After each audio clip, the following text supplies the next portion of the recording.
The birth of the world. In the beginning, before the rivers flowed and before man had a name, there was only the vast sea of Orun, the realm of spirit and light. Above this sea floated the calabash of existence, cradled in the hands of the Supreme One, Olodumare, the breath that created itself. Olodumare was both male and female, light and darkness, thunder and silence.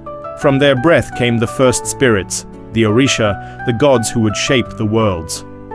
There were many, but the greatest among them were Olorun, god of the sky, justice and light; Obatala, the shaper of form, maker of human beings from clay; Yemoja, goddess of the waters, womb of all life; Eshu, the trickster and messenger, who spoke every tongue and danced between worlds; Ogun, god of iron, war and invention; Ajok, keeper of death, memory, and the afterlife.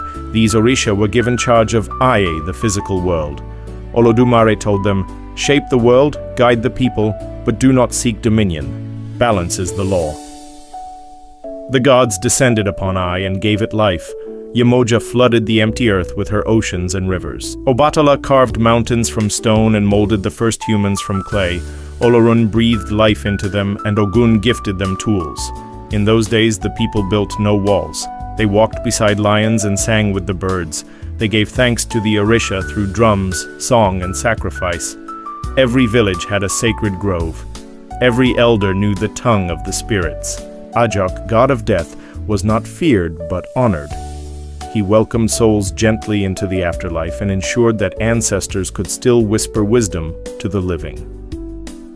His realm was the forest beyond the river, a golden place beneath the stars. But peace does not last forever, not even among gods. Ajok, who knew the path of every soul, began to envy the world of the living. He watched as humans laughed, danced, and bore children. He saw them offer wine and goats to the other Orisha, but only silence and tears to him.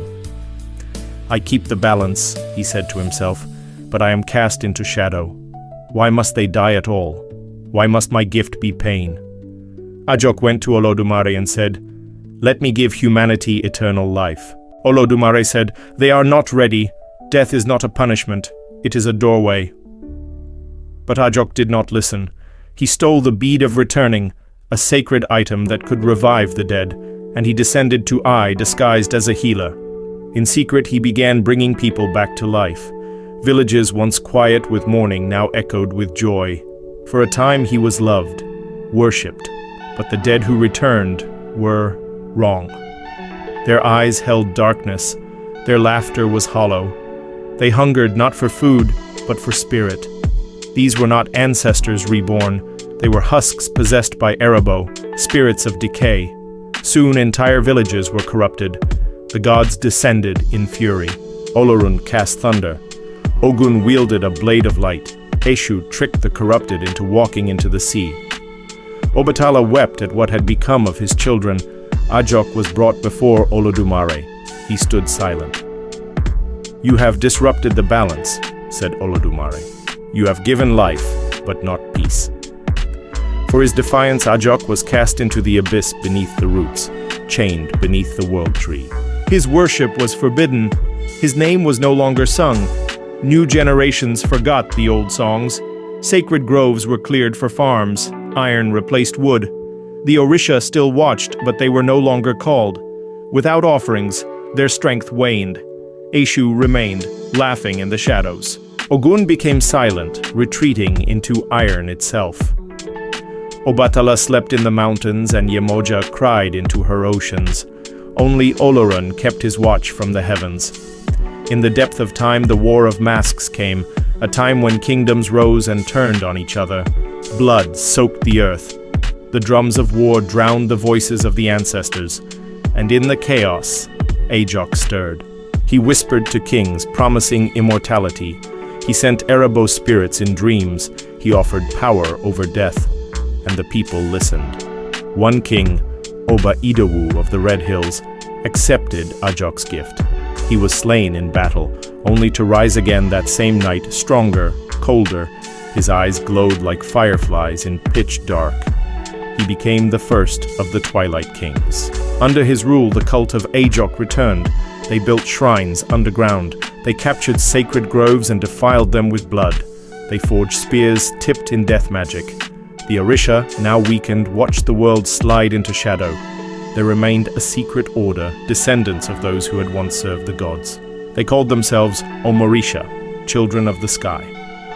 They remembered the old songs, the old rites, and among them was born a girl named Ifara. Ifara was born during a thunderstorm, her first cry louder than the wind. She could hear the whispers of the trees and the sighs of rivers. She bore the mark of Obatala, a spiral over her left eye. When she was 12, Eshu came to her in disguise, a laughing old man with a crooked staff. He led her into the forest and taught her the old language. Yemoja gifted her a mirror of water. Ogun gave her a blade that could cut lies. Olorun gave her a feather from the sky. Ifara journeyed across the land, gathering others like her, singers, dreamers, warriors who still believed. They fought in secret, tearing down Ajok's temples. Each victory awakened another slumbering god. But Oba Idowu, now a lich king fed by Ajok's power, marched with his armies toward Mount Odu, where the world tree stood. If it fell, the gods would vanish forever. The final battle was fought in storm and shadow. Erebo spirits howled like wolves. The children of the sky held their ground. Ifara reached the roots of the world tree.